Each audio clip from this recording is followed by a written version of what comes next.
Salut à toi et bienvenue dans le making of de Traitor.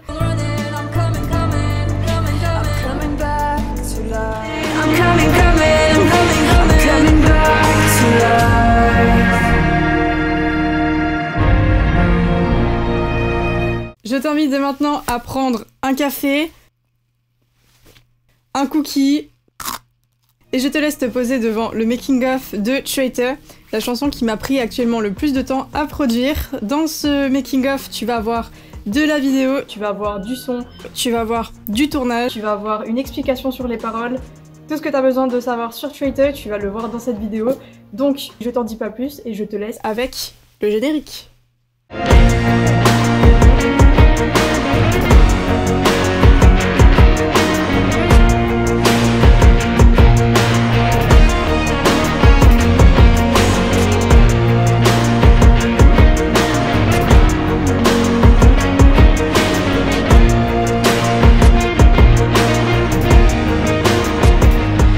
Je t'arrête tout de suite et je te confirme que oui, Traitor c'est la première chanson que j'ai composée sous le nom de Arminage.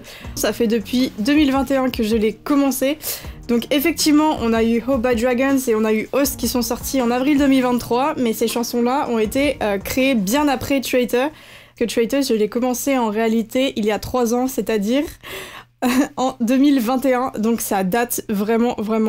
Et cette chanson peut enfin voir le jour aujourd'hui et je suis vraiment trop contente de pouvoir enfin parler de ce gros projet qui a pris 3 ans de mon temps, 3 ans de galère et 3 ans de recherche musicale et vidéo. On arrive enfin à la victoire personnelle qui est d'arriver à sortir ce projet après tant de galères et je vais tout te raconter dans cette vidéo.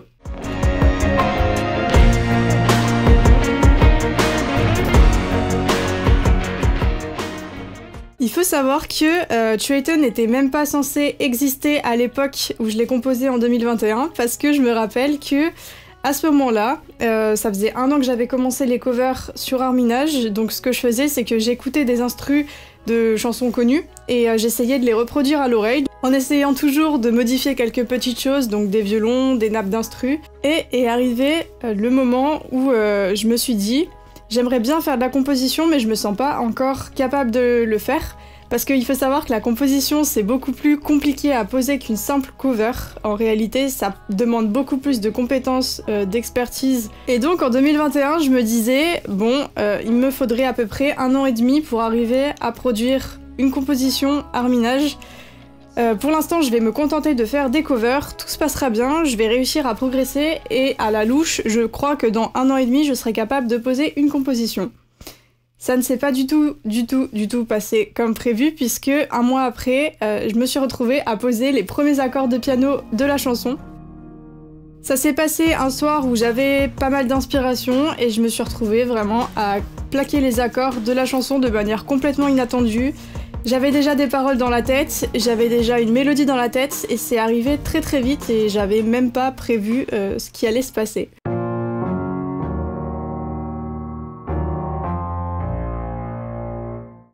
Donc la soirée se termine, j'exporte une première démo de Traitor qui s'appelait du coup à l'époque Keep on Running, donc elle a changé de nom bien après, et je la réécoute le lendemain et je me dis il y a un truc à faire avec cette chanson. Je sais pas, il y a un truc, il y a une bonne idée. Pour l'instant, c'est pas ça, mais il y a un truc à faire et il faut absolument que j'arrive à la terminer. Donc l'histoire a commencé à partir de là.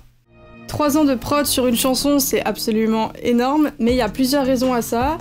La première raison, c'est qu'à l'époque, en 2021, j'avais jamais fait de compo, donc c'est une première pour moi, il faut tester le concept.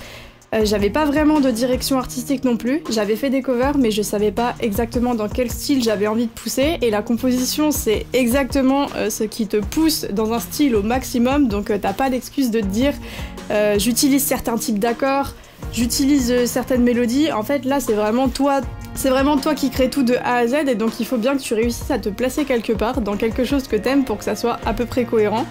Et à l'époque, j'avais pas tout ça, je savais pas où j'allais, ce qui explique pourquoi il y a eu déjà beaucoup de recherches autour du style de la chanson. La deuxième raison, c'est que poser une instru pour des covers, c'est bien plus facile que poser une instru pour des compos. Parce que pour la cover, on a déjà les accords, on a déjà les paroles, tout ce qui reste à faire après, c'est laisser jouer ta créativité. mais t'as pas toute l'étape d'organisation de la chanson en te disant ok, je vais mettre un refrain ici, je vais mettre un couplet là. Peut-être que si le couplet il dure trop longtemps, justement, ça va être un peu long au niveau de la chanson, ça va pas bien se matcher avec les accords qu'il y a par la suite sur le refrain. Faut que ça soit cohérent, faut que tes paroles elles veulent dire quelque chose et que t'aies quelque chose à dire aussi. C'est infiniment plus compliqué de faire une composition qu'une cover, et ça explique aussi pourquoi ça a pris tant de temps. Donc des fois, tu te retrouves avec plus de paroles que de mélodies, ou alors inversement, tu te retrouves avec plein de mélodies que t'as envie de mettre en place, mais t'as pas de paroles et tes paroles elles ne sonnent pas bien. Donc ça prend énormément de temps de faire ce travail-là. La vérité, parce que dans un making-of, c'est important de dire la vérité. La chanson Treated ne ressemblait pas du tout à la version finale. Je vais vous montrer à quoi elle ressemblait. Et vous allez voir qu'il y en a eu du chemin avant d'arriver à cette chanson. Voici à quoi ressemble la première démo de Traitor. Just try to treat me like a traitor. I'm giving up the fight.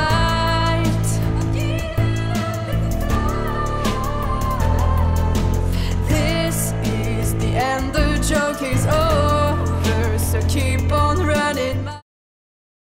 C'est à partir de cette démo que je me suis dit ok, il y a un concept, il y a un truc à faire, j'aime bien le style, j'ai envie de continuer dans cette direction.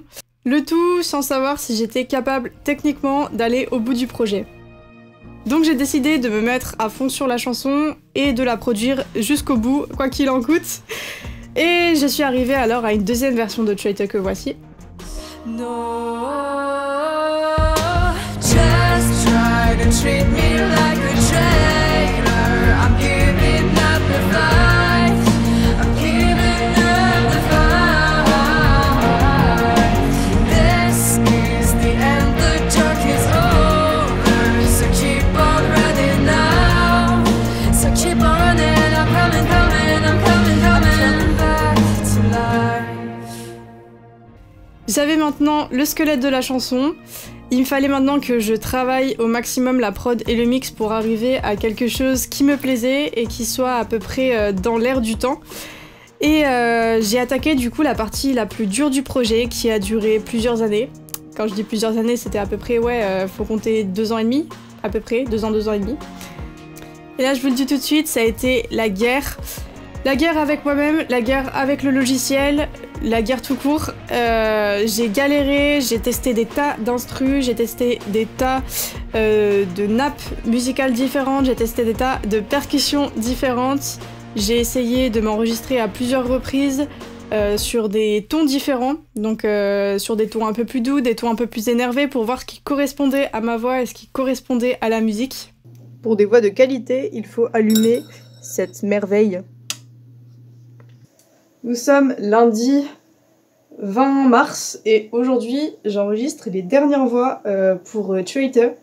Du coup, j'espère que ça va bien se passer, mais en vrai, vu comment je l'ai travaillé vocalement parlant en concert, ça devrait bien se passer.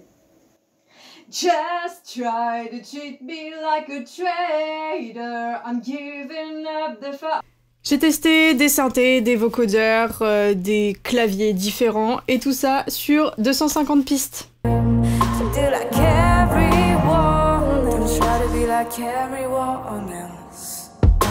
Just try to treat me like a traitor. I'm giving up the fight. I'm giving up the fight. This is the end, the dark is over. So keep on running now. So keep on running. I'm coming back to life. Donc j'ai produit énormément de versions de Traitor différentes. À chaque fois, je me pointais une journée, je travaillais toute la journée sur une nouvelle version. J'avais aucun recul sur ce que je faisais parce que j'avais vraiment la tête dans le guidon. Je travaillais sur ma chanson du matin jusqu'au soir. Et il me fallait plusieurs jours après pour arriver à avoir du recul et à me dire je préférais la version d'avant, ou alors là il y a une idée, je devrais poursuivre dans cette idée-là, mais je devrais plus compresser ci, je devrais plus rajouter un EQ sur ça. Il faudrait que mes cordes elles pop plus dans les oreilles, ou alors à l'inverse, elles sont trop présentes, ça vient brouiller absolument tout le reste. On est dimanche 7 mai, aujourd'hui j'enregistre une énième partie guitare pour la chanson. J'espère que ça va enfin sonner comme j'ai envie que ça sonne. Et c'est dur. Faut réussir à techniquement faire ce que tu veux. Et ça prend énormément de temps. Et puis après, il s'est trouvé que j'avais énormément d'autres projets sur le feu qui sont arrivés. Donc j'ai oublié la compo. Et quand je suis revenue dessus 4 mois après, je me suis dit, mais non, mais ma guitare, elle est toute claquée. Comment j'ai pu laisser ça ?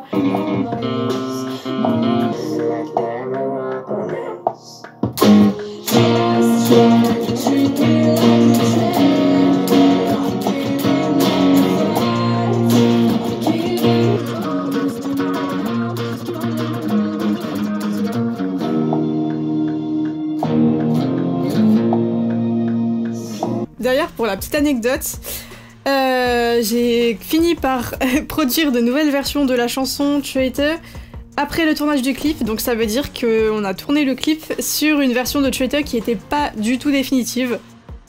Donc je viens de sortir encore un nouveau mix. Just try to treat me like a traitor. I'm giving up the fight. I'm giving up the fight. This is the end, the joke is over. So keep on running now. So keep on Je me suis rendu compte que ma production audio était beaucoup trop gentille.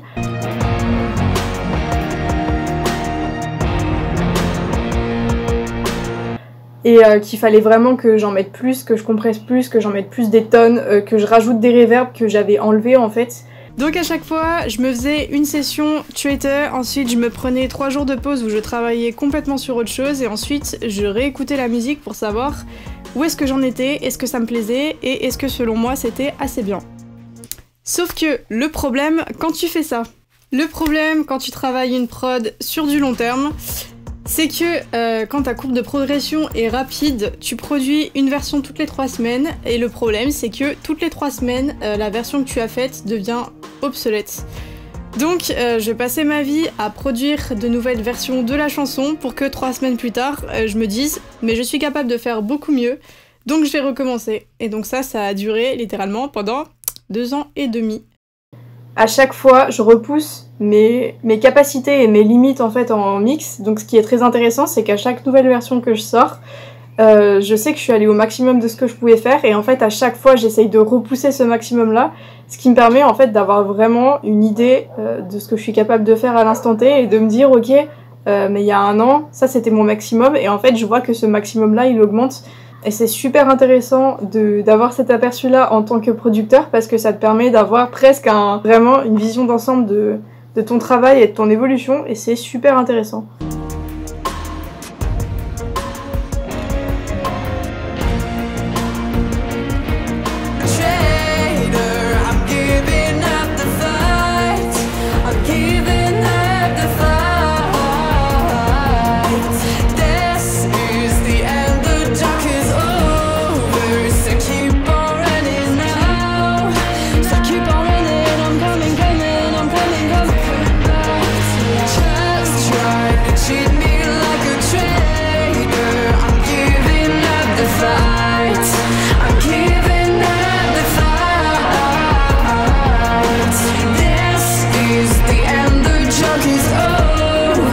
Traitor, vous l'avez compris, c'est 3 ans de travail colossal sur le son, et pour couronner ce travail gigantissime, j'ai voulu faire un clip qui soit aussi du jamais vu sur ma chaîne, et qui représente vraiment bien le travail colossal qu'il y a eu, et le fait que ce projet est vraiment un petit peu en quelque sorte unique, puisque c'est vraiment quelque chose qui m'a pris énormément de temps. Donc je voulais un clip vidéo qui soit lui aussi ambitieux, et qui soit lui aussi du jamais vu sur ma chaîne.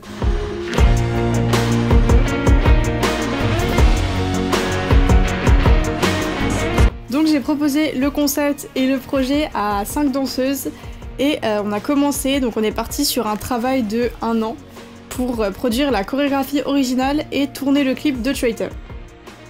Donc je suis allée voir Nutsa, qui chorégraphie beaucoup de danse, elle danse énormément, elle fait plein de trucs super cool, et je lui ai proposé le concept et je lui ai dit est-ce que ça te dirait de créer une chorégraphie sur ma chanson ? Donc elle m'a répondu qu'elle était partante, et donc à partir de là, je me suis dit il nous faudrait d'autres danseuses sur le projet, ça serait super d'avoir un petit groupe avec une petite choré sur le clip. Donc j'ai proposé à Lola, Mathilde et Valentine de se rejoindre au projet. Ce à quoi elles m'ont répondu qu'elles étaient partantes. Donc on a commencé vraiment le travail de 1 an de production du clip. Je vous invite déjà à regarder leur énorme travail sur leur chaîne YouTube. Elles font des covers de danse, surtout sur de la K-pop. Donc vous pouvez aller voir, c'est super quali. Je vous mets le nom de leur Insta juste là et le YouTube juste là. Donc franchement, allez voir, c'est lourd. Donc d'un côté, on avait Lola, Mathilde et Valentine qui ont créé la chorégraphie, notamment sur les couplets de la chanson. Donc tout ça a également été ma coach de danse pendant 1 année complète. Donc elle a vraiment fait un taf colossal sur la choré. Et on me dit à l'oreillette qu'elle fait également du vlog. Donc je vous invite à aller regarder ça. Je vous mets son YouTube juste là.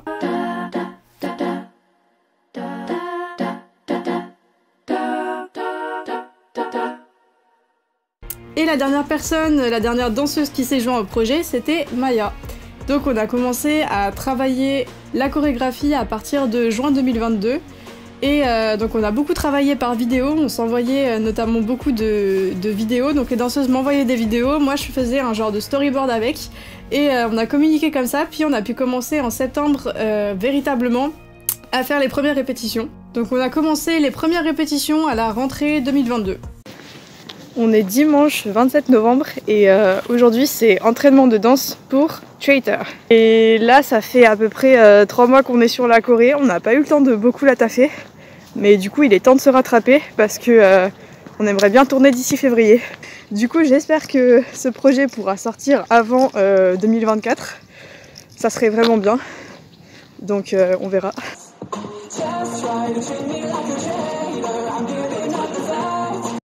Mimi.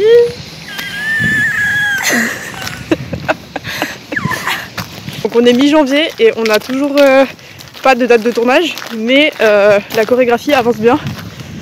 Du coup on va danser dehors dans le froid, mais comme on va danser il va faire chaud. Mais c'est le réchauffement climatique et nous on choisit la semaine où il y a le retour du froid. Ouais. Vraiment c'est... Mais en plus il neige cette semaine, ça va skier cette semaine. C'est toi qui vas skier. Ça va skier cette semaine. Je tiens à préciser que j'ai une nuque un peu bloquée mais pas trop et pas de voix. En tout cas toi t'es une très bonne cadreuse, ça se sent dans ton âme, tu sais bien prendre des belles images et tout. Ouais, je sais bien faire le focus aussi. Comprendra qui pourra.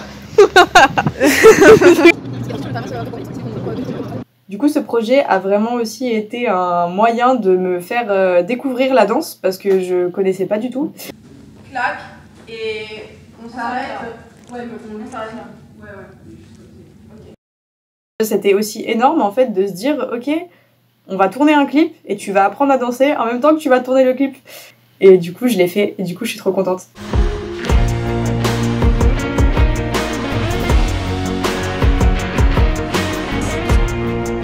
On arrive finalement sur les 2 jours de tournage du clip. Donc ça s'est passé le samedi 15 avril et le dimanche 16 avril 2023. On est le jour du tournage de Traitor.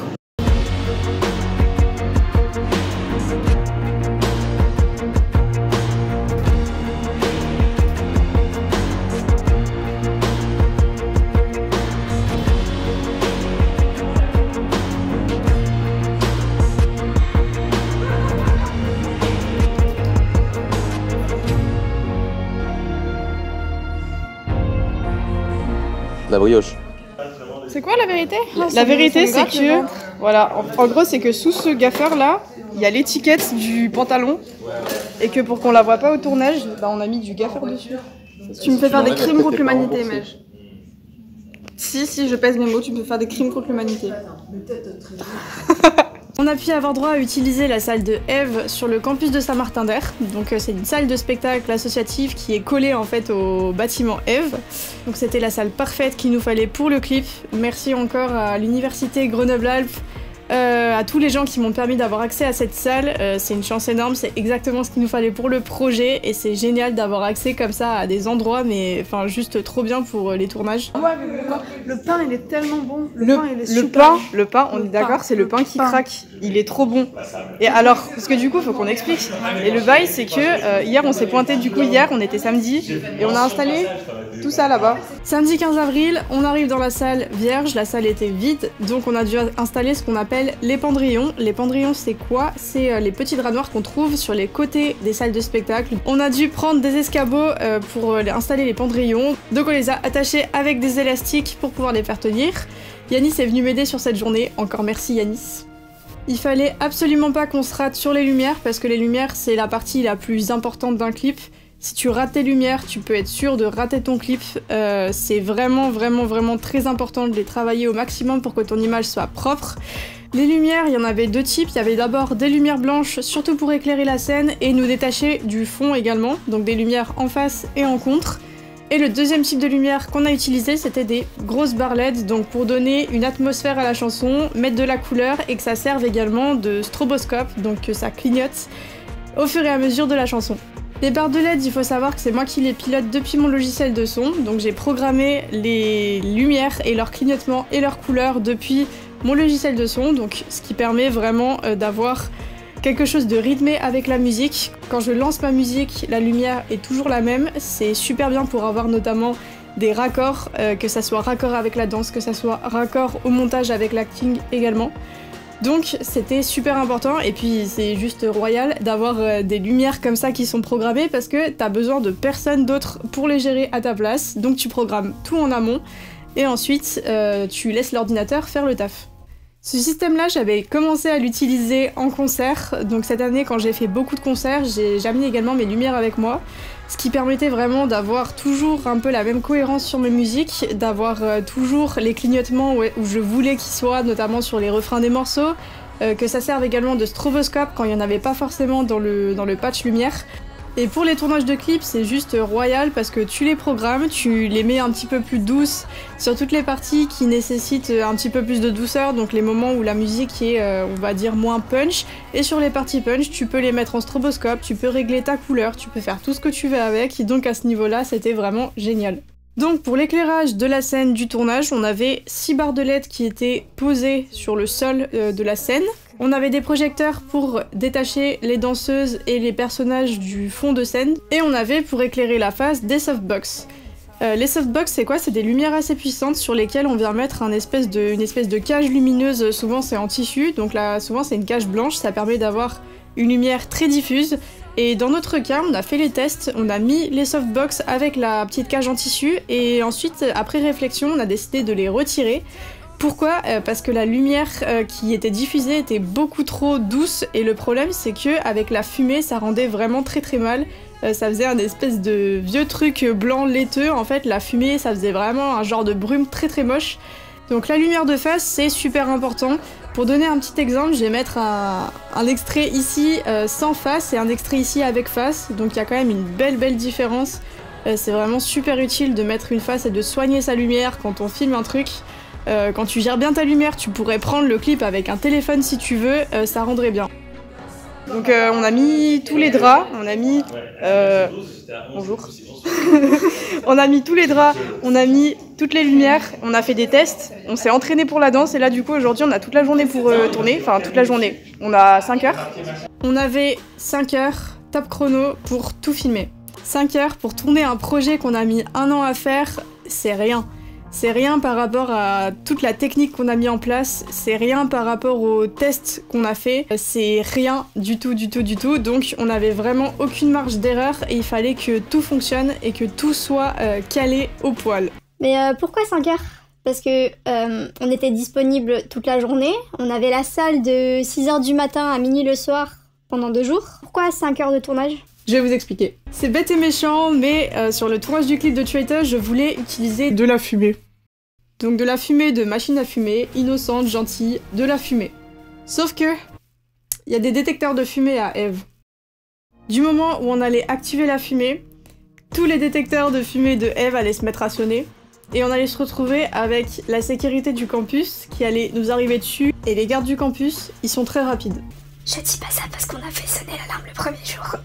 Donc, pour avoir le droit d'utiliser la fumée pendant ce tournage, j'ai dû faire appel à un agent sécurité incendie pour qu'ils viennent désactiver les détecteurs, surveiller pendant toute la durée du tournage et réactiver les détecteurs de fumée à la fin de notre tournage. Donc, désactivation à 11h pétante, des détecteurs de fumée et réactivation à 16h. On avait 5 heures top chrono pour mettre dans la boîte 1 an de tournage. Bonjour, vous êtes dans le making of. Nous venons d'activer la fumée. On a 5 heures top chrono pour tourner parce que du coup la fumée est désactivée. Comme ça, il faut qu'on rush. Et voilà. Du coup, elles finissent de se maquiller et on y va. En vrai, t'as jamais une salle de classe aussi stylée.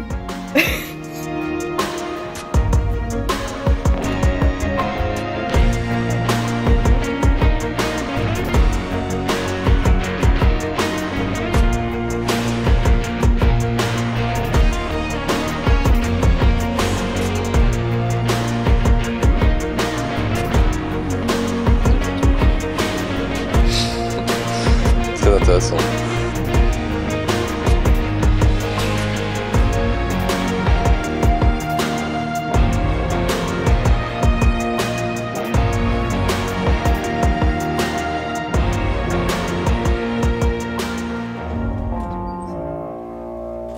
Waking up 6 a.m. it's down. I gotta leave my flat till I come back tonight. The pain is done. Why am I doing this? I'm just kidding myself. You got me on my knees. All your lies, running after time. Did I carry one? Did I carry one?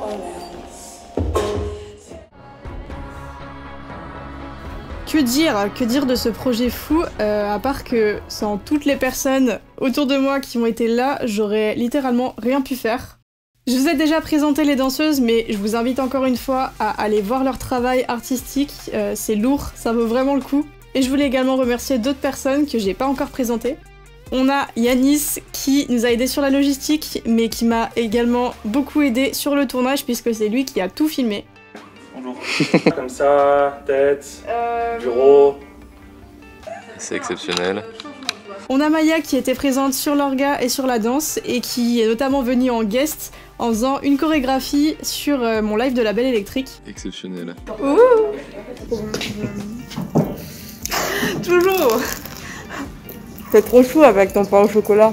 On a Paul qui est venu aider le jour J et qui a tourné des tas de rush making of. Ça a été notre making of man du tournage. Nous avons notre making of man. Bah, tu sais, on peut appeler ça making of, mais je suis pas sûr de ce que c'est là pour ça. Hein. J'ai pris 1 minute de lubrifiant pour trombone hier. Les ombres projetées par-dessus, c'était exceptionnel. Mais... Tous les rushs de making-of qualitatifs, c'est grâce à lui. Vous pouvez lui dire merci. Merci Paul. Gros merci à Elliot qui m'a prêté des barres de LED supplémentaires pour le tournage et plus généralement qui m'aide et qui me prête du matos. Ça joue beaucoup sur la qualité de ce que je propose. Sans vous les gars, j'aurais littéralement rien pu faire, donc voilà, merci du fond du cœur. Voilà, c'est grâce à vous que cette chanson, elle va sortir. Bon, du coup, on se retrouve maintenant, nous sommes le 8 mai. J'ai commencé à monter les vidéos du clip. Au-delà de synchroniser la musique avec la vidéo, je fais beaucoup d'autres choses en plus et c'est ça qui vient donner le mouvement dans le clip. C'est que, notamment, je programme en fait des zooms dans les images. Je rajoute aussi des effets de stroboscope parce que en plus des lumières qu'on voit dans le clip, je rajoute des effets stroboscope en fait en post-production du coup sur logiciel et ça permet vraiment de venir complémenter les clignotements qu'on a à l'origine avec les lumières dans l'image. Évidemment, je viens travailler toutes les couleurs, donc j'essaye de trouver un peu l'identité du clip que je veux avoir. Là, chez les plages, je veux vraiment quelque chose de très saturé, de très bleu. Donc je suis en train de tester en fait plusieurs bleus, donc là je sais pas encore si je vais choisir la version plus claire ou plus saturée avec vraiment un bleu qui limite parfois peut tirer sur l'indigo. Donc ça c'est encore à voir. Il est temps de faire une update, nous sommes le dimanche 19 novembre.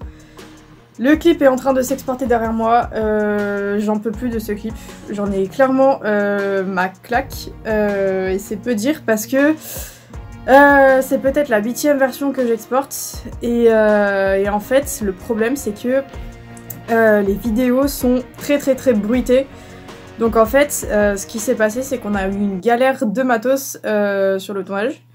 Ce qui fait que tous les plans sont super bruités, ils sont en fait mal réglés, enfin, ils sont très difficilement exploitables sur logiciel. Donc je me suis cassé la tête. Ce matin avec Paul et Yanis, on s'est cassé la tête dessus, encore une fois. Et moi ça faisait déjà, ça faisait depuis avril que je suis dessus, donc avril-novembre, faites le calcul. Le clip, je suis au moins 1 jour par mois dessus, donc ça en fait du temps de montage. Et des versions aussi. Et là, en fait, je me dis, mais il y a un moment donné où il faut arrêter de tout repousser et de vouloir absolument faire quelque chose de bien à partir de vidéos qui sont bruitées. Tant pis, il faut que je m'arrête. Je vais arriver dans la période où plus je vais vouloir faire de nouvelles modifications, plus je vais vouloir américaniser tout ce que je fais, plus ça va ressembler à rien et plus ça va faire de la bouillie, donc il est temps que je m'arrête là. Non, parce qu'il y a un truc qu'il faut raconter aussi, c'est que tout à l'heure j'ai pété un câble. Pourquoi ? Parce que je réouvre ma session, parce qu'il faut savoir que ce matin on a travaillé dessus avec Paul et Yanis, et donc on a exporté un mini bout du clip, un tout petit bout à la fin. Les 10 dernières secondes du clip, on les a exportées en vidéo pour pouvoir les visionner correctement, parce que sinon avec le logiciel il bug en fait, ça supporte pas le traitement lourd qu'on a mis dessus. Et je réouvre mon logiciel et là, qu'est-ce que je vois ? Je vois que le bout qu'on a exporté ce matin manque dans mon projet.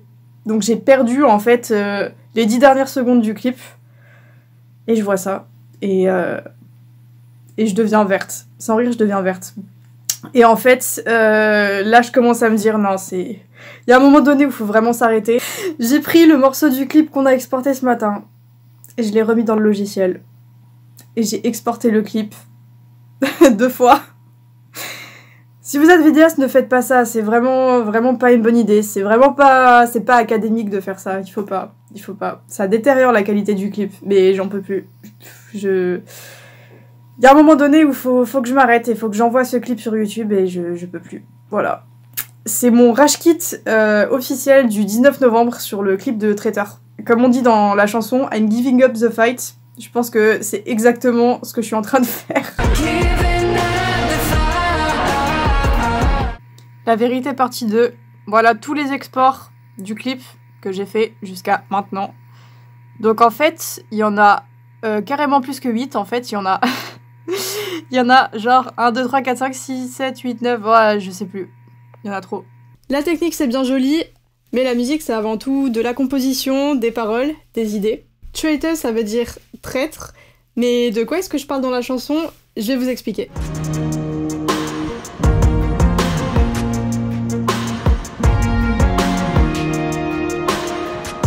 Cette chanson elle retrace vraiment mon histoire sur mes 2 premières années post-bac.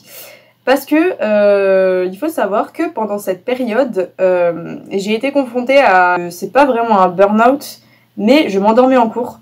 Ce qui faisait que c'était très chiant et j'ai été confrontée vraiment à l'incompréhension des profs, des universitaires par rapport à cette difficulté-là. C'est-à-dire que quand tu arrives, tu vas voir un médecin et que tu lui dis « je suis fatiguée », la plupart du temps, il te dit soit « dors », soit tu fais une dépression, soit fais un effort.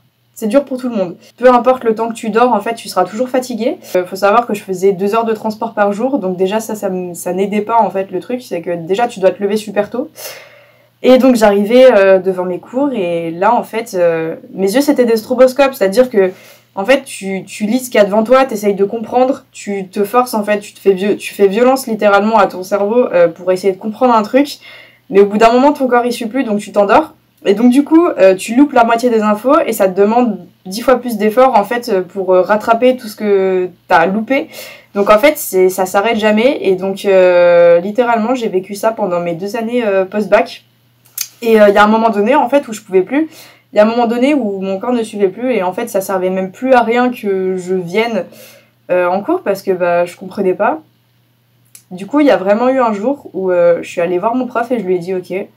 Mais là, en fait, ça va pas du tout et ça sert à rien que je reste parce que je peux pas suivre, ça marche pas. Et donc, à la suite de ça, j'ai demandé des aménagements en cours. Et en fait, ce que retrace la chanson et le piège dans l'histoire, c'est que quand les gens ils placent un certain nombre, on va dire, d'espoir en toi, en fait, toi tu te retrouves à te dire, ok, les gens m'ont dit que je suis capable d'aller à un plus haut niveau académique, que je suis capable de faire ci, ça, machin, donc c'est que je dois le faire. Et en fait, à partir de là, tu te retrouves à vouloir, on va dire, réaliser les espoirs des autres, mais pour toi. Et donc, en fait, tu te retrouves à te maltraiter. Et en fait, le piège, il est là, c'est-à-dire que bah, les gens, ils te poussent à aller le plus loin possible dans tout ce que tu touches. Et bah, parfois, ça finit par te détruire et tu t'en rends pas compte tout de suite. Ce making-of n'a plus aucun sens. Nous allons parler de la signification du refrain. Le refrain, littéralement, si je traduis, c'est le personnage en fait qui se rebelle en fait contre cette manière de penser, ces espoirs qu'on a placés en lui et qui dit ok, prends-moi pour un traître, moi j'abandonne le combat, je peux pas réaliser ce que tu m'imposes, c'est la fin, la blague est finie, continue de courir, moi je reviens à la vie.